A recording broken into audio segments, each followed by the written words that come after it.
Bonjour à tous et bienvenue sur la chaîne de Vapoclope. Aujourd'hui, présentation de l'atomiseur Engine 2 RTA de chez OBS. Le Engine 2 est donc un atomiseur reconstructible dual coil fait pour de la prise directe. À l'intérieur du kit, nous trouverons bien entendu le Engine 2, un tank Pyrex de remplacement, un tournevis cruciforme, un sachet de coton, un sachet avec plusieurs choses à l'intérieur. Pour commencer, des joints de remplacement, de la visserie et des résistances préfaites, un message de mise en garde et pour finir, un manuel d'utilisation.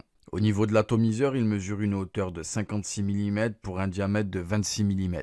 Une contenance de 5 ml pour un poids approximatif de 63 grammes. Il se compose d'un tank en Pyrex et d'une carcasse en stainless steel. Au sommet de l'ato, ici, nous avons un drip tip 510, on le voit avec une petite collerette qui vient se mettre sur la partie métallique. Mais bien entendu, vous pourrez mettre un drip tip 510 de votre choix. Au niveau du top cap, on le voit, on a ici 3 arrivées d'air avec une petite bague. Il nous suffira ici de saisir cette bague et de venir la faire varier de gauche à droite pour plus ou moins ouvrir ou fermer les arrivées d'air. Mais je le rappelle, c'est fait pour de la prise directe. C'est une petite particularité sur cet atomiseur, la prise d'air se fait par le haut. On verra par où elle passe après. Ensuite, juste sous cette bague d'arrivée d'air, on a ici une sorte de second top cap que nous pourrons bien entendu saisir et lever. Et on le voit ici, il y a une petite marque blanche avec une flèche et ce qui donne accès à un trou de remplissage type cyclope car c'est un atomiseur qui se remplit par le haut. À la base de l'atomiseur, nous avons ici une connexion type 510. Nous pourrons ensuite ici saisir la base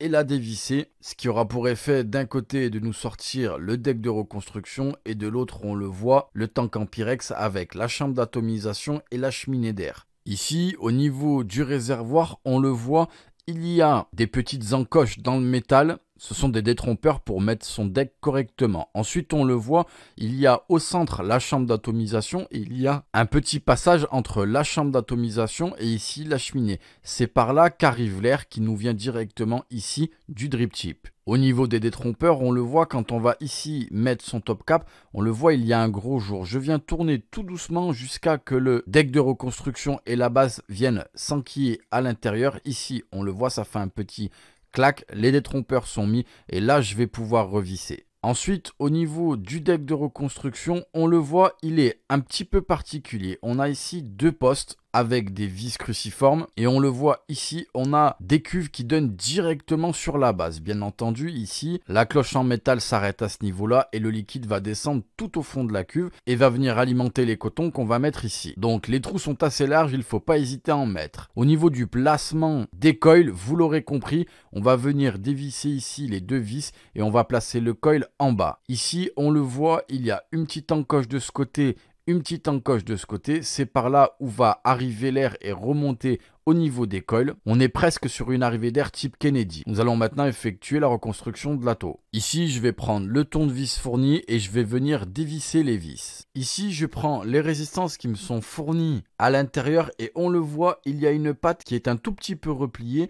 Tout ça pour qu'elle puisse se mettre comme ceci dans le deck de reconstruction et être vraiment au-dessus des arrivées d'air. Si vous ne faites pas des petites pattes comme ça, ne vous inquiétez pas. Même avec des pattes droites, on peut venir tirer pour pouvoir le mettre bien au-dessus de l'arrivée d'air. Maintenant, je vais donc placer mes résistances. On le voit, c'est un petit peu compliqué. Il faut venir comme ceci, passer à l'intérieur et mettre ses pattes au niveau des vis. Comme on peut le voir, si je place mal ma résistance, elle vient ici toucher le plateau. Bien entendu, ça fera un court-circuit. Donc il faut ici, à l'aide de ses doigts, venir tenir correctement la résistance pour pas qu'elle ne touche le plot et ensuite revisser. Ici, je tiens le tout et je revisse. Ici, comme on peut le voir, ma résistance est vraiment proche du plateau, mais elle ne touche pas. Elle ne touche pas non plus les côtés. En revanche, elle est un tout petit peu décalée. Donc tout simplement ici, à l'aide du tournevis, je viens le glisser à l'intérieur et je viens mettre ma résistance au-dessus des arrivées d'air. Là, elle est au-dessus des arrivées d'air, c'est parfait. De plus, comme vous avez pu le voir tout à l'heure, ma résistance était un petit peu de travers au niveau des spires. En venant la tirer, c'est venu resserrer le tout. Là, je suis bien en face des arrivées d'air. Elle est correctement placée. Je vais placer la seconde. Ici, comme on peut le voir, j'ai placé mes 2 résistances. On le voit, elles sont placées pile poil au-dessus des arrivées d'air. correctement au milieu des cuves qui vont accueillir le coton, je vais maintenant couper l'excédent de fil. Ici, nous avons coupé l'excédent de fil, je vais maintenant placer le coton. Pour ce faire, je prends le coton qui m'est fourni dans le kit, je viens prendre 2 bandes que je viens mettre correctement et je viens faire ici un petit bout d'un côté pour pouvoir l'insérer dans ma résistance. Une fois cette opération faite, je n'ai plus qu'à l'introduire dans ma résistance. Ici, je viens d'introduire les cotons. Vous l'avez compris, ça doit passer ici au niveau du plateau pour aller jusque dans la cuve. Donc, je vérifie ici que mon coton va bien jusqu'au bout de la cuve de partout. Ici, il est un petit peu grand, donc je vais couper ici juste le bout.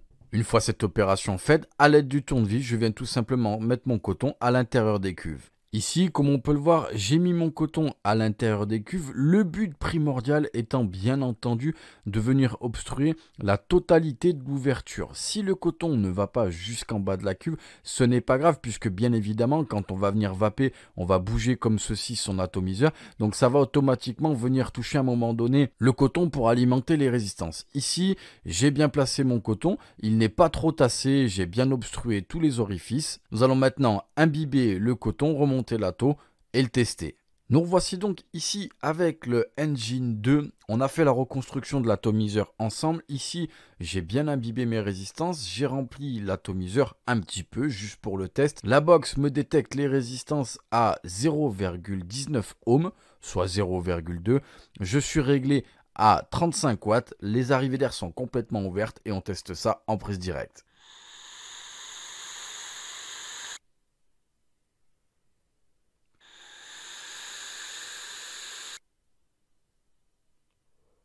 Vous l'avez vu, ça fonctionne bien, il y a quand même un gros nuage de vapeur. Dans l'idée, c'est un atomiseur qui est aussi fait pour ça. En termes de restitution de la saveur, pour le coup, bien évidemment, ça dépendra des montages que vous allez faire. Mais là, avec ce montage et les résistances préfaites, donc dans l'idée, comme la marque le voit, on a une restitution de la saveur qui est un petit peu chaude. Donc peut-être qu'il peut pénaliser les liquides un peu frais. Mais d'une manière générale, c'est un atomiseur qui a une bonne restitution de la saveur. En termes de litres, là, clairement, c'est du dual coil. Donc on a quelque chose d'assez puissant. En termes de cible visée par cet atomiseur, déjà, il faut aimer la vape en prise directe. C'est une vape en prise directe qui n'est pas comme si on respirait dedans. Elle est un petit peu restreinte. Et bien entendu, vous l'avez vu, il faut des compétences. Le montage d'école se fait un petit peu à l'inverse de ce qui se fait à l'heure actuelle. C'est-à-dire qu'il se monte à l'envers, donc il faut bien savoir placer sa résistance. Après, en ce qui concerne les pattes qui dépassent et le fait de les couper, sincèrement, c'est très simple, c'est juste le placement des résistances. Et bien évidemment, le cotonnage, puisque vous l'aurez compris, en fonction du liquide qu'on va mettre à l'intérieur, il faudra mettre plus ou moins de coton. Et comme je l'ai dit, je le rappelle, il faudra penser à bien obstruer tout le trou qui est dans la cuve. Donc ça demande des petites connaissances techniques. Donc clairement, cet atomiseur s'adresse aux vapoteurs qui aiment la vape en prise directe un petit peu restreinte et qui ont quelques compétences en reconstruction et en cotonnage. Voilà, ce sera tout pour la présentation de l'atomiseur Engine 2 RTA de chez OBS et nous vous remercions d'avoir regardé cette vidéo sur la chaîne de Vapoclop.